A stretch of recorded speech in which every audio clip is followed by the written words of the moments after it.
My name is Tasha Diaz, and I'm running for Yonkers City Council in District 3. Yonkers deserves full-time, honest representation, and I believe I am the one that can deliver that.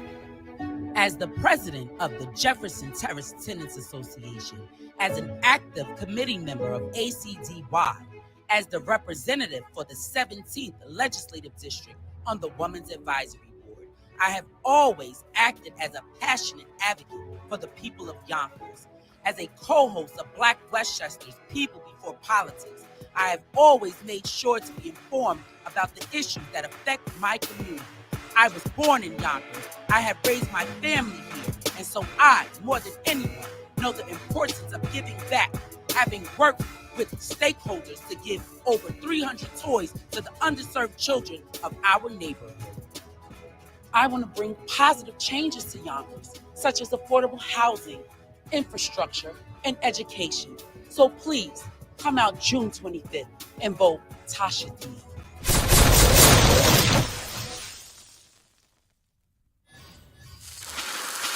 Thinking about going solar, but not sure where.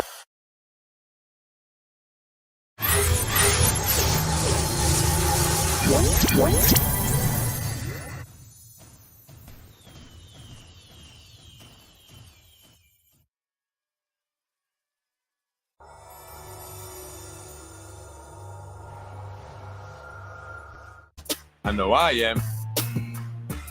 What you see in front of you is the logo for a new podcast that will be premiering July 13th at 7:25. Brought to you by Ron Natson. And I'm Freddie Vasquez. This is Basement Politics. Good morning, folks. How you doing? What did Tasha say?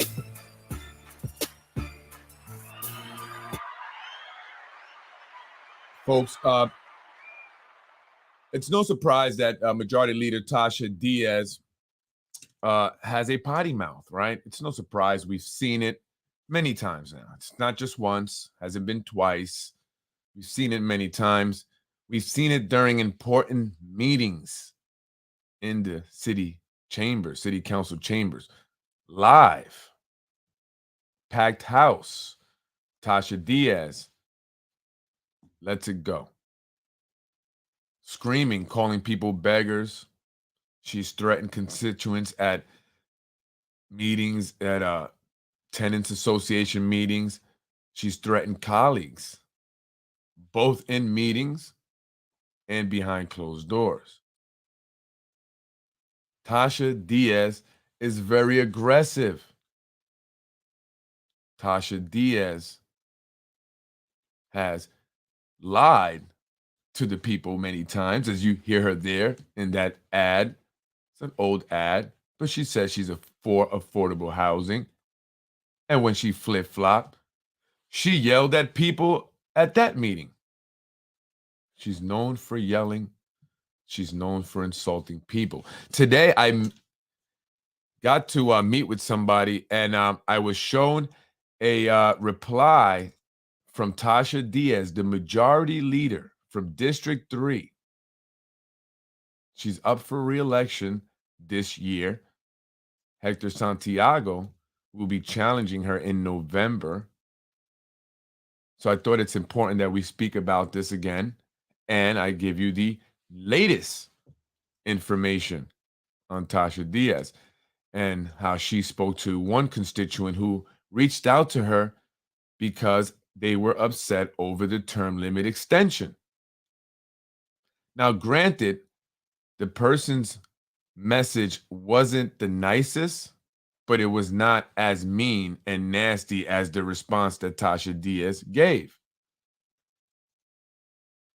The person was upset because term limits have been changed and mentioned some other stuff. And I believe this person actually knows Tasha Diaz. They're not a stranger to the majority leader. And her response from jump was just to start insulting the person and their mother. It's very childish. One of the things that she told this individual was that their mother should have swallowed them. And I don't need to go into details. I'm hoping you know what that means. She also told the person that their mom looked like a man and that they did not know who their mother was. This is what she's telling someone recently after term limits were extended. She says, at least I know who my mother is. You don't know who your man looking mom is. She should have swallowed you. Now, what kind of a response is this from an elected official? From a public official, as she states in the message, she also threatened that individual with the police. She said the police have been made aware of your harassment. I am a public official. But the harassment and the insults and the aggression was coming from Tasha Diaz. It's disgusting. I don't understand how is it that this woman has been elected to begin with and then reelected after that. People have seen her behavior. People have heard her speak. People are aware of her inactions, her flip-flop on the affordable housing, although she says that she is for affordable housing. She lives in affordable housing. But she doesn't want that for other people. She doesn't care that there's a housing crisis here in the city of Yonkers and that many have had to leave because they cannot find an affordable place to live. She doesn't care. She's good. She's got her apartment. She's the majority leader. And she feels very confident that she will be reelected this November. Unfortunately, it's up to the people in District 3. But we all have to speak about this. I have to make this aware. And hopefully the people in District 3 will hear this message. Think about that. Where is District 3? Right? District 3 is on the west side. Southwest side of city of Yonkers. And I want to pull it up here because it's important to know which district you live in if you don't know. And people have to come out to vote. The primaries had low voter turnouts. District 5, out of 5,800 Republicans, only just under 1,200 came out to vote. And it might have been less if it wasn't for the fact that people wanted Breen out. Breen barely won that race by 13 votes. So we need to come out and vote, folks. You have to come out this November. It's the general election. And you have to vote. It's no excuse. It's very frustrating. But I want to show you District 3 here. This is District 3, City Council District. Tasha Diaz represents this district. She's also the majority leader. She's also the chairperson of the Education Committee. But when she communicates, especially when she's upset, she doesn't sound very educated. She doesn't display the behavior of someone who has been educated. You can get your point across just as firm, just as strong, without cursing, without raising your voice and yelling. If you can do that, if you have the ability to do that. But obviously, maybe Tasha doesn't. This is her district, folks. If you find yourself living here in this area, then it's important that you come out to vote. You do have a choice. Hector Santiago is going to be in the race. And by the way, the districts have been changed. It says copyright 2023. So I'm hoping this is the most recent, right? So if you're in this area, you must come out to vote. Low voter turnout is the reason why nothing changes. But many of you have complained and continue to complain. And hey, I agree. But people have to come out to vote. And you can't just say, okay, I'm going to go to vote. That's great. But, we have to encourage other people to vote. So we have to be amplifiers of this message, each and every one of us, right? Neither one of us, none of us can do it alone. We have to do this as a cohesive unit, right? People with the same goal. The goal is to get Tasha Diaz out. People who do not represent the constituents out. People who disrespect constituents out. It's not personal. It doesn't have to be a fight. It's no beef. You don't have to attack my wife. You don't have to attack me and my business.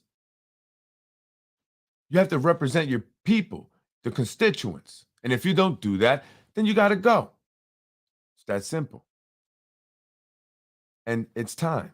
It's time for change in District 3. Tasha Diaz does not care about the people in District 3 because if she did, she would assure that there was a housing ordinance in place, a new one, to try and alleviate this housing crisis that we are dealing with. I mean, if you are in the market for luxury rentals, you're good. You're going to find them. But if you are in the market for affordable housing, which is the majority of the people, based on what the mayor says, right? The average person in Yonkers makes $35,000 a year. In District 3, we find a large population of the people in need of affordable housing. Tasha Diaz is one of them. She's no exception, except she's the only one that is not in favor of more affordable housing. She voted against vetoing or overriding, I should say, the mayor's veto on the affordable housing ordinance. That was in 2021. We are in 2023, and we have yet to see a new affordable housing ordinance introduced for women of color, grew up in poverty, affordable and low income housing. You would think they would have more of a, incentive to get this done, more of a reason, more of a motivation, right? A determination to get this done, because I'm sure they still have family members that need also affordable. I know I do, right? So I want to look out for my family at the very least, but everybody else that needs this. And nothing at all. But Tasha Diaz is best known for not only flip-flopping on the affordable housing ordinance, but also for being very aggressive, for yelling and threatening not only residents of the city of Yonkers, but also her colleagues, people like John Rubo. She's threatened him. She's threatened Corazon Pineda Isaac. I even hear that she called her a broke bee once, maybe twice. I've heard audio of Tasha Diaz going off on another council member. This is behind closed doors. So no one's heard this yet. But when you do, it's going to shock you, or maybe not. Maybe not. And so individuals like this must be voted out. Nothing personal. It's not. It's not personal. So please don't attack me, my family, my wife. Please. Thank you. And please with the tickets, okay? Because I got a ticket 2 days ago in front of my house. I pulled out my car out the driveway to move the car that was behind it, my car behind it, so then I can put it back in. But when I moved the first car, I didn't have the car keys to the other one. So I went inside looking for my car keys. By the time I come back out, I have a ticket for facing the wrong way. Granted, but I was damn near in front of my driveway and I was moving the cars around. First time ever. Because people park all the time facing the wrong way in the neighborhoods. I'm not saying it's okay. I'm just saying they've always done it. I don't do it because I pull them up in the driveway. It was just, so I'm tired of the retaliation. I have my cameras and I watch them. I review them every week. And one of the things I've noticed is police pass by at least twice a day. Car 102, where are you? And I followed car 102 the other day because, again, he's the one that gave me the ticket, passing by. So I get behind him because I was about to go somewhere. And he notices me, I'm sure. So then he turns off into Greenberg. Why are you going into Greenberg, car 102? You're out of your jurisdiction at that point, right? It didn't make sense. And I knew that he was just driving by because he ended up going in a way where he didn't have to come by my house. In fact, it would have been much easier had he gone a different way. But he took the long way. I don't understand. Then he goes into Greenberg. So I'm tired of the retaliation. And Tasha Diaz has an influence on the police department. She does. I don't know why. This is why she threatened that person. Oh, well, now the police know I'm a public figure because for whatever reason, the police department, a certain individuals in the police department like Tasha Diaz so much that they are willing to do things like harass business owners. And I'm not speaking of me. No, I'm talking about the business owner that Tasha Diaz ran inside and threatened to have him shut down, to have violated fines. She brought the fire department in there to do an inspection. She brought the building department and the police department. I spoke to this business owner and they were very upset that this happened. And why? Because she takes things personal. Her daughter was working there. No problem until the daughter got upset because she was transferred to another location. Entitled, right? And so she got into it with the boss. And who does she call? The majority leader, who rushes up there in a ghetto-like fashion, ready to fight with Vaseline on her face, earrings off, and a do-rag wrapped around her hair. She brings the police, and now they started to harass the business owner and his customers. Police would start giving them tickets. And then he started to complain. And then he said, yeah, this is because of Tasha Diaz. And when he made that complaint, it stopped. But this is not the only time. Many times. Do you remember the time that she insulted Sam Borelli in a live meeting by implying that he mistreats women? She was upset because he had not responded to her request to look into a permit for a church. She's making a special request. And she even said in the meeting, I believe that council members should have a la carte, is what she says, quote unquote, a la carte treatment when it comes to the building department. Basically, special treatment. So if we want to inquire about a permit for one of our supporters, like a church with a big congregation of voters, then you better look it up right away. It's important for my votes. She basically said that in a live meeting. But did Sam Borelli harass her in any way like he harassed me? No, absolutely not. Absolutely not. But all the women in the building department did get raises.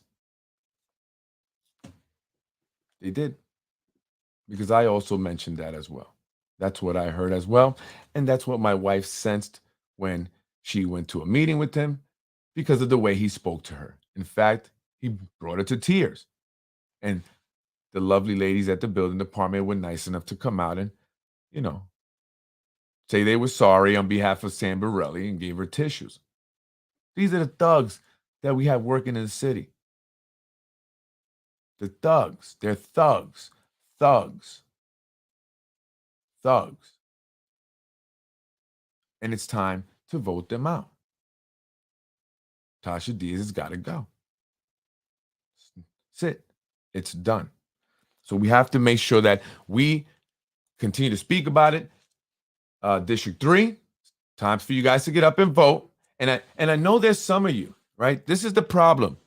Ghetto, ghetto, and nothing more than ghetto. I agree. And this is the problem with, some of our community leaders. Some of our community leaders. They are there simply to influence people on how to vote. And that's not okay. Tasha Diaz and Lorraine Lopez are two individuals who do this. If they see someone else, another community organization or community member having an event, they try to attach themselves to this by offering a little bit of money. And if they say no, they demand and they insist. They don't just want to sponsor by giving you money or help you raise funds. No, the money means that they want to be a partner in this event so they can then get publicity. And this is what Lorraine Lopez would do. She calls people up. They see who's filed for a permit at the Parks Department for an event. And then they call up that person and say, hey, Tasha Diaz or so-and-so would like to help sponsor, right? But really, they want to get in on it so they can try and look good to the community. Hijack the event. That's what they do. So enough is enough. To some of you community leaders out there, you guys know who you are. You guys know what you're doing, right? And one of them was a little concerned one time. Don't worry. I was only joking. I don't want you to get in trouble, right? I know you went to them and said, no, I don't know, Freddie. I'm not with Freddie. No. Don't, please. I'm sorry. No, don't cut me loose, guys. And I know that's a fact that happened. Like, seriously, man. Like, as a man, do you not feel like as a man, like, is that how you carry yourself? Man, I don't know. It's just not me. I'm an independent guy. We could partner up. We could sit next to each other at the table, but I'm not standing behind you waiting for an order. Sorry. Those days are over. Those days are over, guys. Right? And there's enough of us to really do something about it. It's enough of us. We don't need to do that. Let's get out of that mentality. It's like an elephant, right? When they used to tie him up as a baby elephant, they no longer have to tie him up because they think that they're still tied. It's a memory thing, right? To say memory of the elephant, right? That's what I just heard. It's over, guys. We got to get out of that mentality, to my people, and we have to start standing and being independent, and we have to identify these so-called community leaders that are out here that are influencing the Latinos how to vote, the Blacks how to vote in certain districts, and District 3 is one of those districts. Make up your own mind. Don't listen to any of these Hispanic leaders, because when are they ever leading besides when it's time to vote? Do you see them any other time besides election time? Are they out there? Really? Unless it's an opportunity? No, they're not. Right? They're not. They're not out there. So, folks, and also very important, they're not going to stop the free food. Tasha Diaz is not the reason why the food is distributed. That is very important. Tasha Diaz is not the reason why people are able to get free food at the food distribution sites. Very important. Very important. Just want you guys to know. And by the way, Tasha is also very well liked by the Jordanian community. So I think that not only talking about, let's say, Nader Sage and some other individuals, but even in speaking about Tasha Diaz, I think made me enemies with a lot of people in the Jordanian community. She's more loved in the Jordanian community than in the Black community and the Hispanic community. Ain't that something? You guys can have her. The Hispanic and Black congregation, is how they say it on Facebook, want to make a trade. We'll give you Tasha Diaz. We don't even need anyone, right? Folks, I want to talk about Leah McLaughlin here. This is an old article.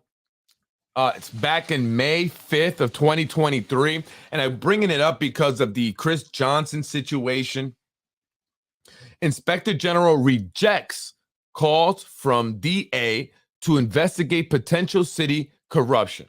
So Leah McLaughlin just completely rejected Mimi Roca's call to investigate potential city corruption. But why would he do that? Why would he do that?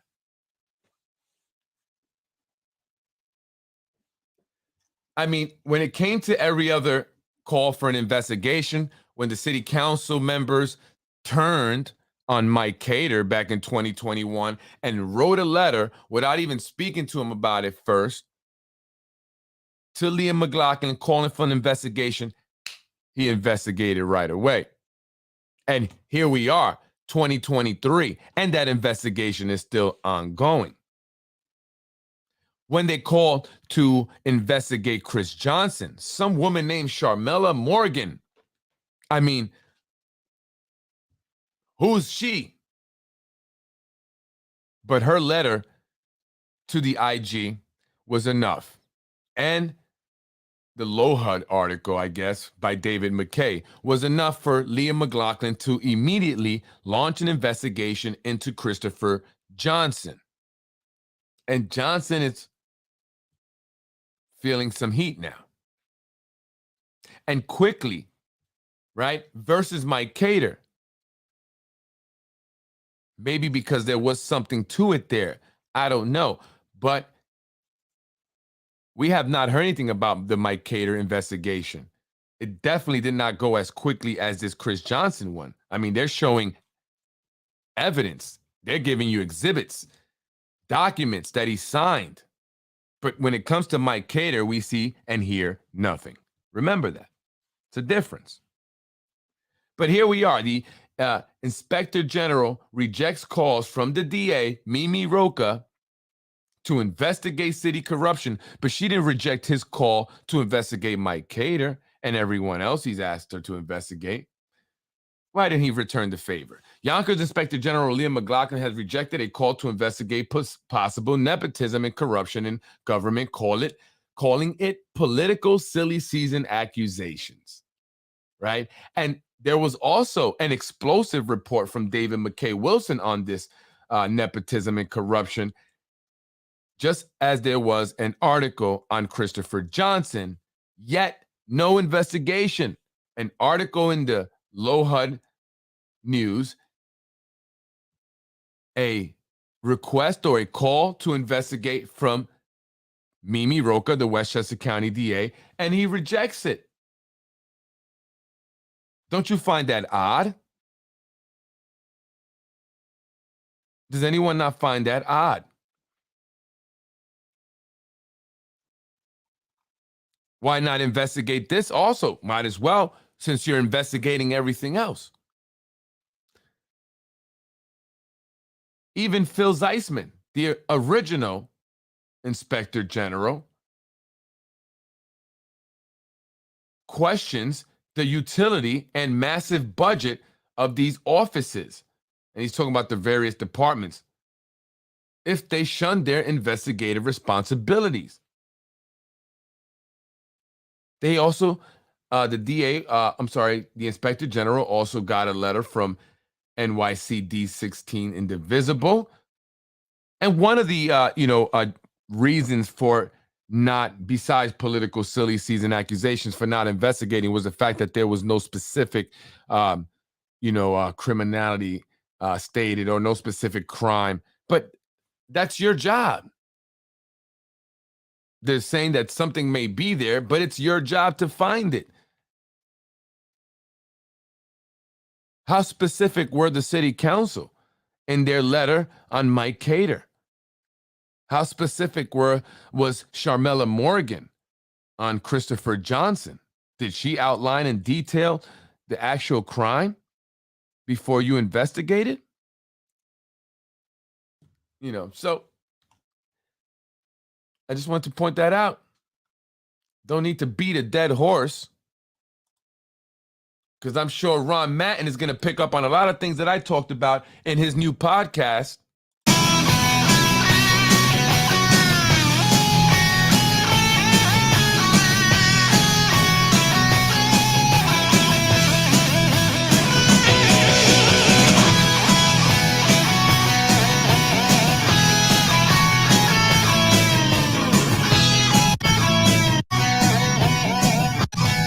Ron Mattin. Oh, I'm sorry. Thursday, July 20th, not the 13th. I apologize. At 7:30, 7:55, Ron Mattin. He's going to be doing his podcast. He's going to be talking about politics, right? But he's going to give it he's going to put his personality, his swag, his thoughts and opinions and, and everything else there. He's unaffiliated and he's unapologetic. I'm unfiltered. But and he called me, said, I want to let you know that I'm going to be starting. So he gave me a courtesy call, but it's okay, Ron. I'm just joking. This is not what I do. This is not my, my end all be all, my money maker, my bread and butter, nor do I make any money from it, nor am I looking to take this, really anywhere, unless, of course, I get an offer, some kind of real contract, But no, I do this because I enjoy it. I've been doing it now for 2 years now. Wow, almost 2 years. And, and it's something that was needed. And, a lot of people like watching the show. They say they enjoy, my personality, they informed by the things that I say. So, they're very much appreciated. So I'm going to continue to do it. So, continue doing your thing. The more, the merrier, I believe, we can never have enough people giving out important information, right? So, more power to you. And I actually look forward to that, Ron. I do. I wanted to go over some of these pictures here because, again, I just want to be honest, and just, I don't say be honest, but just be clear. I should say be clear on why individuals attack me and why individuals attack other, people.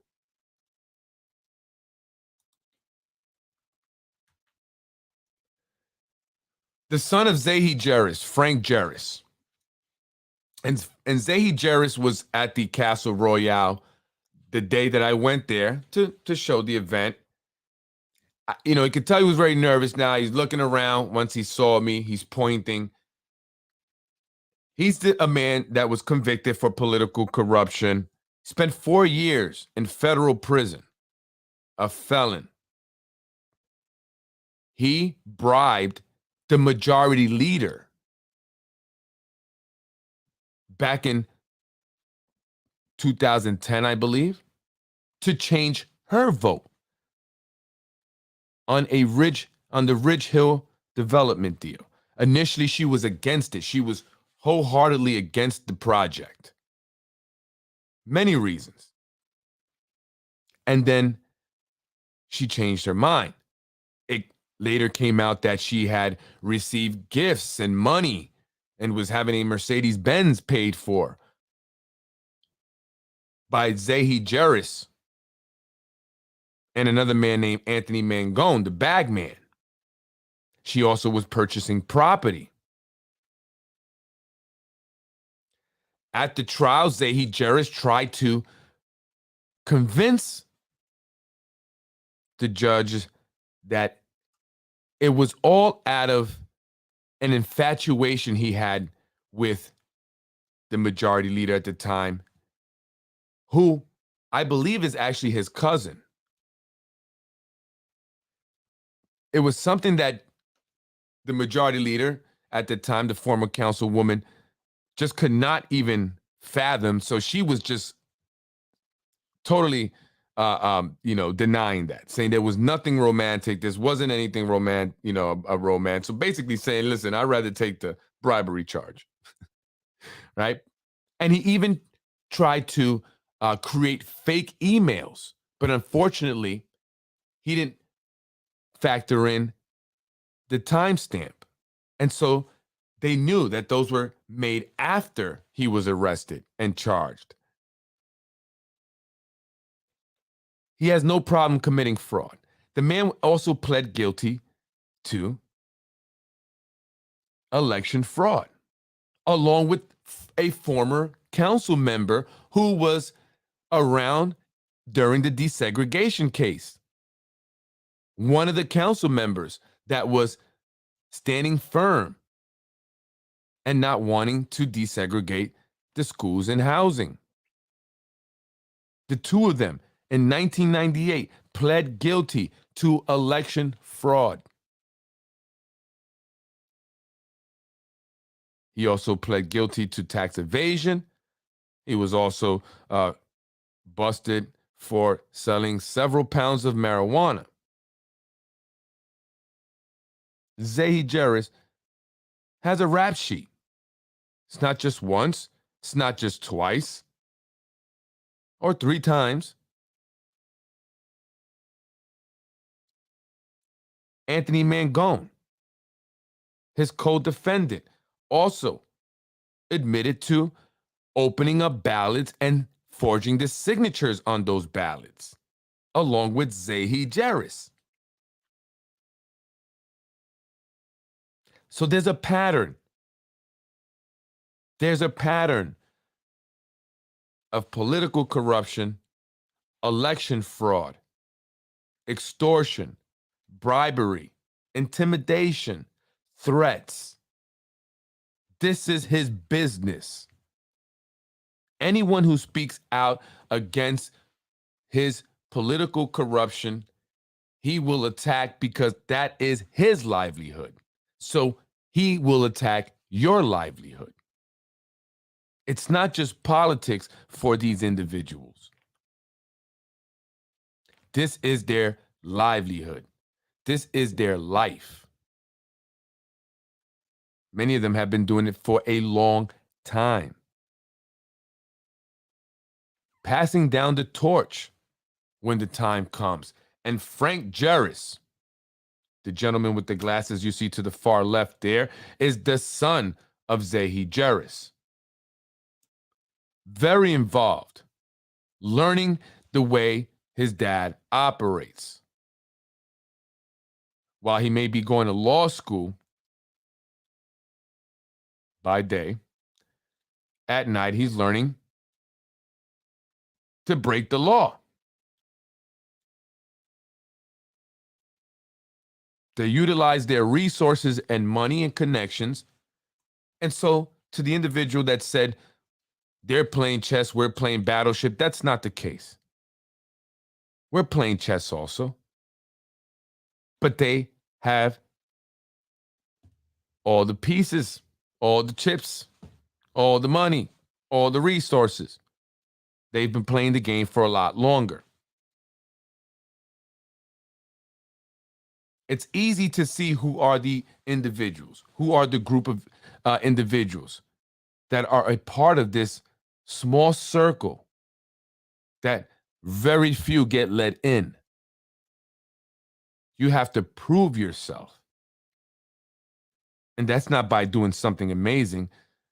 It's probably by doing something unethical and quite possibly illegal. So if I speak about Nader Sage, Shanae Williams, Tasha Diaz, I and my family and business will be attacked and have been. See, I don't have to talk about Frank Jeris or Zahi Jeris. If I speak on Shanae Williams, a councilwoman here for District 1, and how horrible of a job she's doing, then I will be attacked by Frankie Jeris using fake pages, the Yonkers Newswire and Brian Harrod, who they pay, as well as the Yonkers Voice, who will create lies, continues to have a video up there of me that was a personal family matter that unfortunately I have sellout family members who, for a few bucks probably, for the job that they have, gave it to them to hurt me. And they have hurt other people.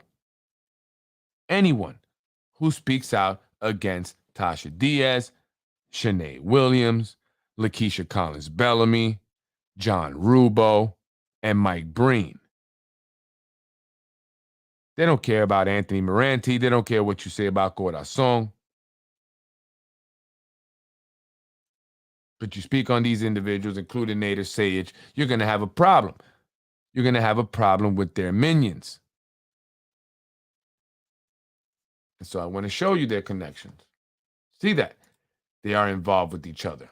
Frank Jarris was the campaign manager for Shanae Williams, for Deanna Robinson, for Tasha Diaz, while attending college, while also working part-time as the secretary for the Yonkers Human Rights Commission. Very busy man.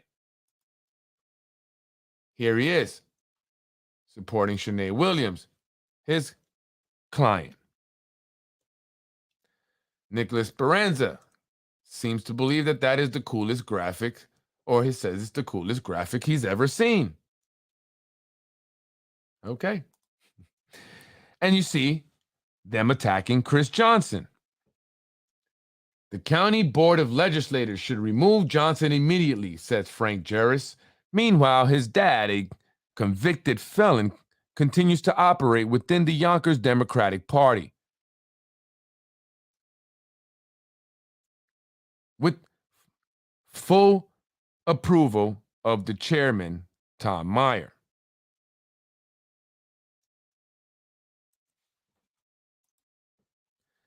America's best mayor, Frank Jarris, supports the Yonkers Voice, a man that was convicted of pedophilia.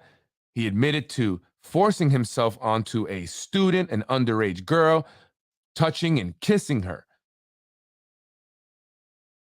She recounted her story on the stand, crying.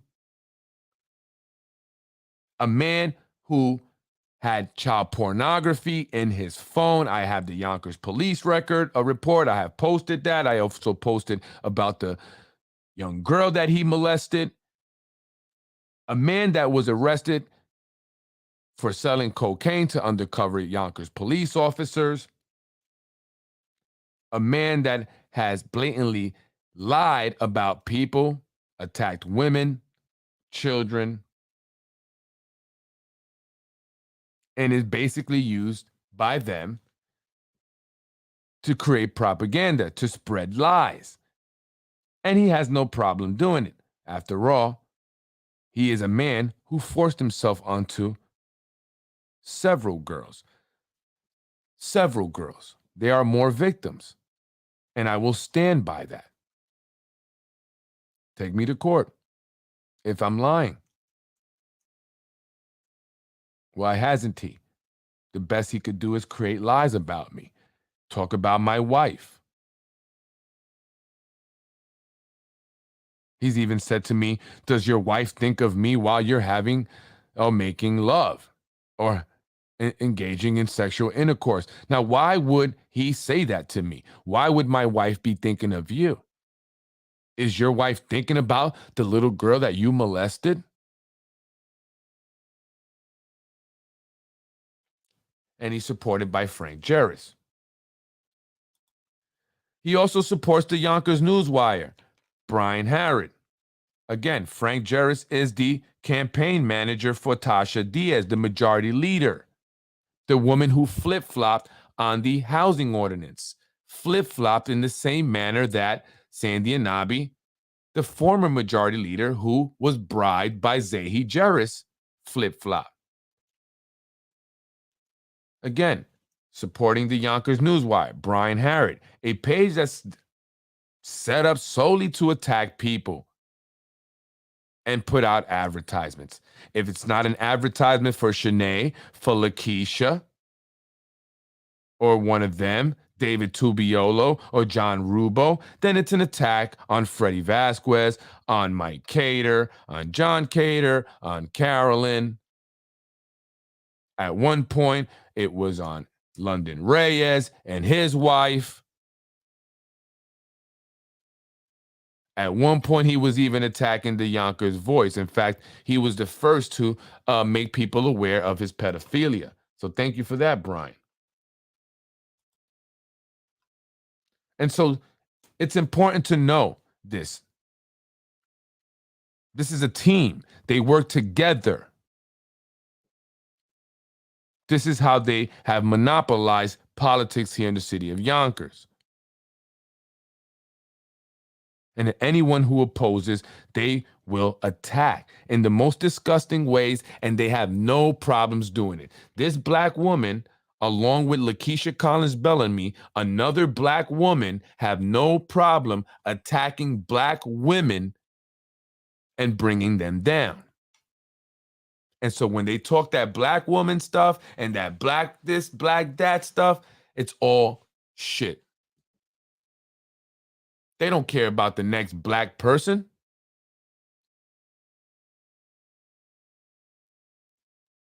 They don't care. Lakeisha Collins Bellamy, Tasha Diaz, I'm sure they're aware of the fact that their boss, well, Lakeisha's boss, Wilson Kimball, is now an affordable housing developer. So she is the president of Macy, the president of the Mulford Corporation, an affordable housing developer, the chair of the zoning board. She owns, along with other of her investor friends, some of them who work for the city or for housing, own many of the affordable housing properties that were once owned by municipal housing. They took them over. They created management companies to which they hire and get paid through these subsidies. Subsidies that they direct towards different properties, specifically theirs. And so when they talk about Chris Johnson utilizing affordable housing as investment properties, well, so does Wilson Kimball and whoever else is connected to that over there at Macy. They own Mulford Gardens. Their management company is the one that manages it.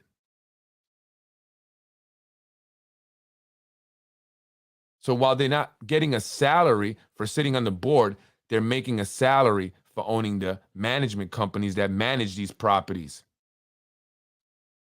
They own the properties themselves. It's a racket. And so Wilson Kimball, a white woman who is president of Municipal Housing Authority, who's not from Yonkers at all, has been going around knocking down the affordable housing properties after they acquire them through their entities. And then instead of rebuilding the exact number of units that were there before, they're coming back with less. So ultimately, they're dwindling the number of affordable apartments, affordable units available here in the city, while keeping the ordinance still at 10%. And they're doing this with the help of Shanae Williams, a black woman, Lakeisha Collins Bellamy, a black woman, and Tasha Diaz, a black woman. And if a black or Hispanic person speaks out against this, they are a part of tearing them down. And so that is why I made the comment that they look at Lakeisha Collins Bellamy as their little black puppet. I didn't say that. She was. That's what they look at her as. So is Tasha Diaz. They're just a tool to destroy their own people. Many blacks are being discriminated at these affordable housing developments, at these low-income properties. For some reason, they have it out for blacks. Enough have come up to me with the same story for me to believe now that there is some kind of discrimination going on.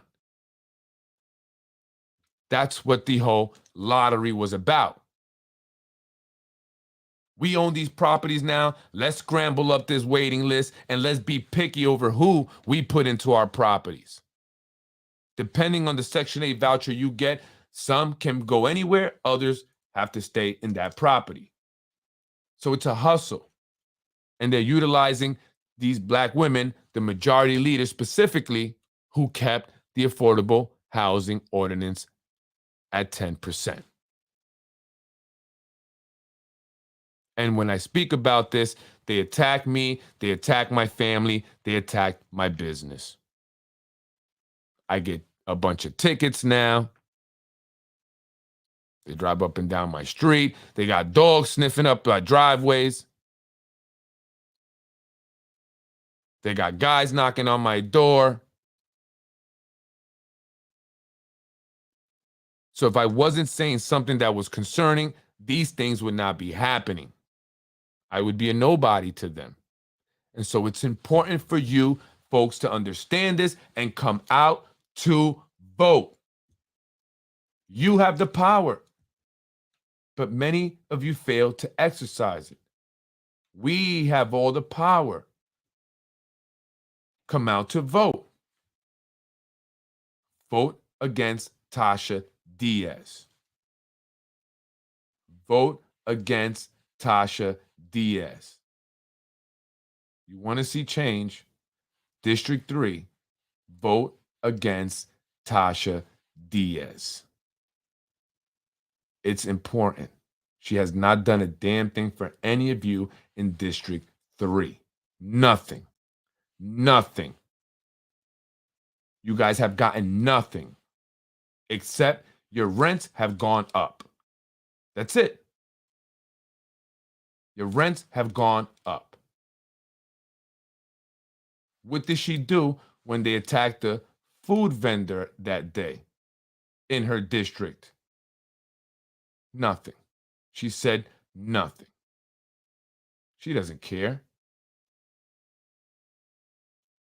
So it's time to vote her out. And I'm also going to be discussing the race in District 17 between Jose Alvarado and Jose Diaz. Understand what county district you live in. If you live in District 17, you must get familiar with Jose Diaz.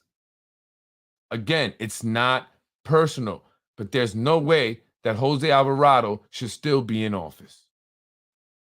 We'll be discussing everything about that man in an upcoming podcast. It's time to vote for change. You have to come out and vote. November, people, come out and vote. You want more for your community? You want more for the everyday man, the everyday woman, the average person in the city of Yonkers? Then you must vote for change. Vote for Hector Santiago. Vote for Jose Diaz. And they're going to come at them with the most disgusting things possible. But when it comes with Tasha Diaz, I mean, what hasn't she done, right? She's done everything. So vote her out. Vote her out. It's time for change. She's made it very clear she doesn't care about her constituents, the people of the community. They are nothing more than beggars. Let's show her who the beggar is. I'm Freddie Vasquez. This is Basement Politics Unfiltered, folks. Have a beautiful rest of the weekend. Tomorrow, Sunday, fun day. Maybe on tomorrow night. We'll see what's up.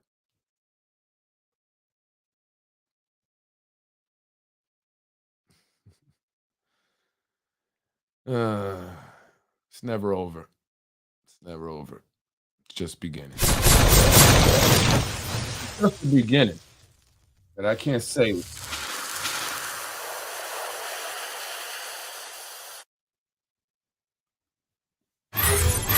I only can say what I could say. By the way, Tim Hodges there in that picture to the right.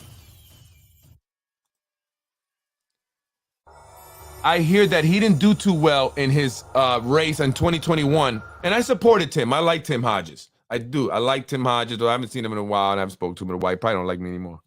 I'm just kidding. I'll probably get a text. No, Freddie. No, I'm joking. But he lost. He lost to Anthony Moranti. Moranti for District 6. He tried to challenge Moranti. They were checking Moranti. Moranti got into it with Mr. Zahi. But a lot of people say that the reason why Tim lost because he's a very likable guy. And people felt bad for voting against him, but they did that because they understood who was standing behind him. That was Zahi Jerris. I'm Freddie Vasquez. This is Basement Politics Unfiltered. It's not over till the fat lady sings, or in this case, the the fat guy.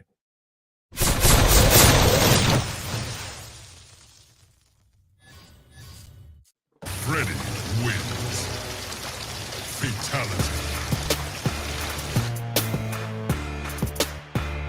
I'm Freddie Vasquez. This is Basement Politics Unfiltered. Folks, you see Frankie Jarris, he shares the Yonkers Newswire page. He shares the Yonkers Voice page.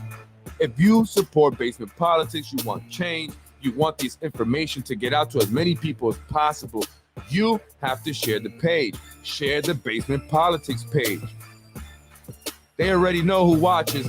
Doesn't matter. We can't be scared. So what? Share Basement Politics. Tell people to watch. Let's get my numbers up. It's important. Everyone needs to hear this, and we need people to come out and vote. You must vote this November.